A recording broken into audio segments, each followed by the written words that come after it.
Hey guys and girls, King Lear here from Proceed to Checkpoint, and welcome back to Final Fantasy XIV, A Realm Reborn.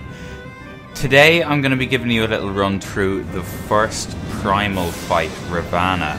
So this is the first 8-man trial that you'll come across in the new expansion pack, and I'm going to give you a run through of the tactics that our group successfully used to beat the fight. This is day 2, so haven't been able to find another video showing it, so I'm sure better techniques and better tactics and more understanding will come out with time, but this should give you the knowledge to get in there and get the fight done early. So without further ado, I'm going to jump into the fight and start explaining the tactics one by one. The first mechanic to be aware of in the fight is called Prelude to Slaughter. He'll cast this a couple of times. It's the first move he'll cast. When he's done casting it, you want to back away from him as he'll do an AoE around himself, which will hit you and knock you back. In addition to that, he'll jump up, cover the arena in crisscrosses of fire, which you need to avoid.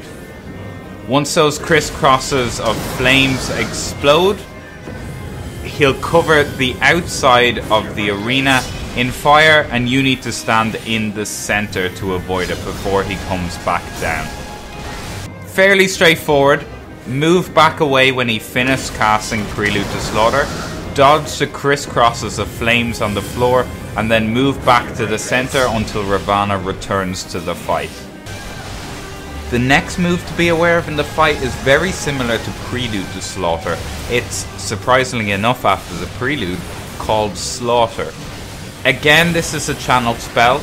When he's done casting it, he will jump up into the air. This time, he'll do flame attacks on the ground again. Normally it's a cross. I'm pretty sure it's always a cross, but it may take a different form. It is just the same again, a crisscross of flames across the floor, which you have to avoid.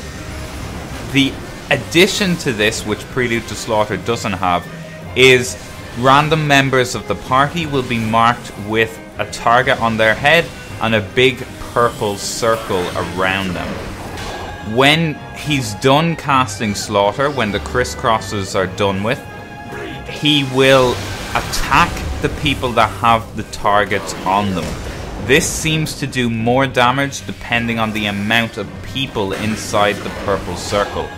So you need to dodge the crisscross attack on the floor during Slaughter, and the people with the marks on their head need to make sure that they're on their own in the purple circle which is surrounding them. Nobody else should be in that circle with them.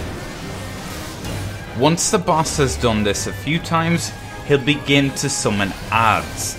There's two different types of adds he'll summon. There's low health ones, Spirit Gale I believe they're called, and there's higher health ones, Moon Gale. They need to die extremely quickly. The higher health ones need to die before the lower health ones because they're harder to kill, and then the lower health ones. So the Moon Gales should be the priority, and then the Spirit Gales after that. You need to kill these before they get off the spell they're casting, called Fallen Laughter, because each add that gets off a cast of Fallen Laughter will add extra damage onto you at the move the boss does at the end of this phase. So if you don't interrupt or kill enough of the adds before they cast that spell, you'll take too much damage on the boss's next cast and the entire group will wipe. So the adds are really important to get down as quickly as possible. Once the adds are down, the boss will begin casting a move called Bloody Fuller.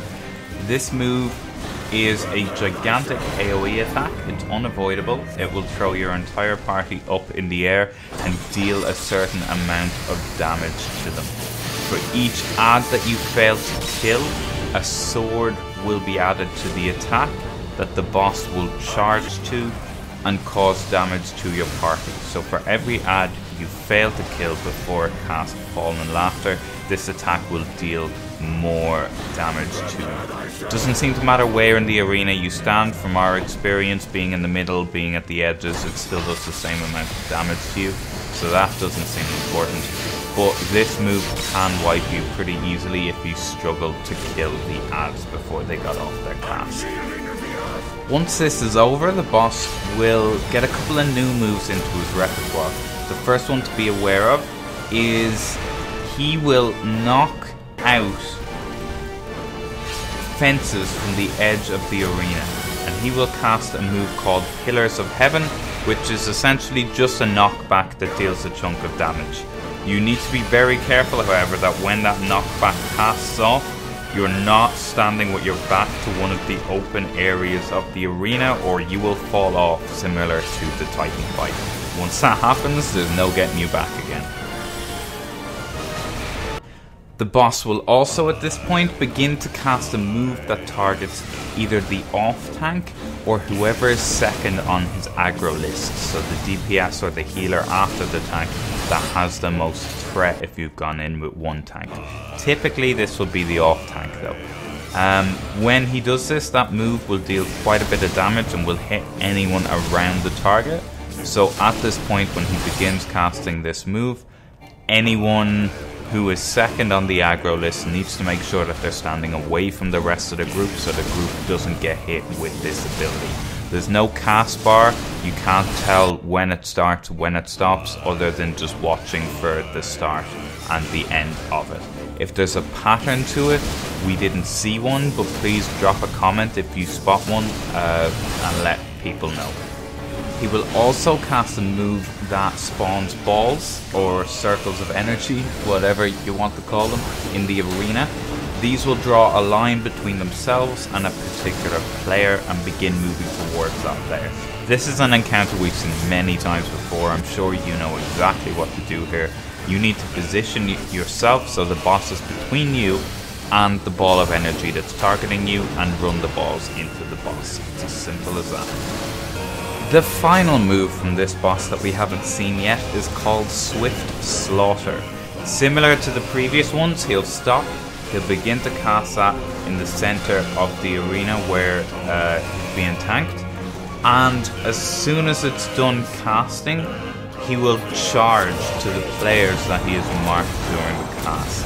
A symbol will appear above the players' heads. It looks like, I suppose, like some kind of icicle or ice sprite, and the players that are targeted, he will charge to them and deal a certain amount of damage to them.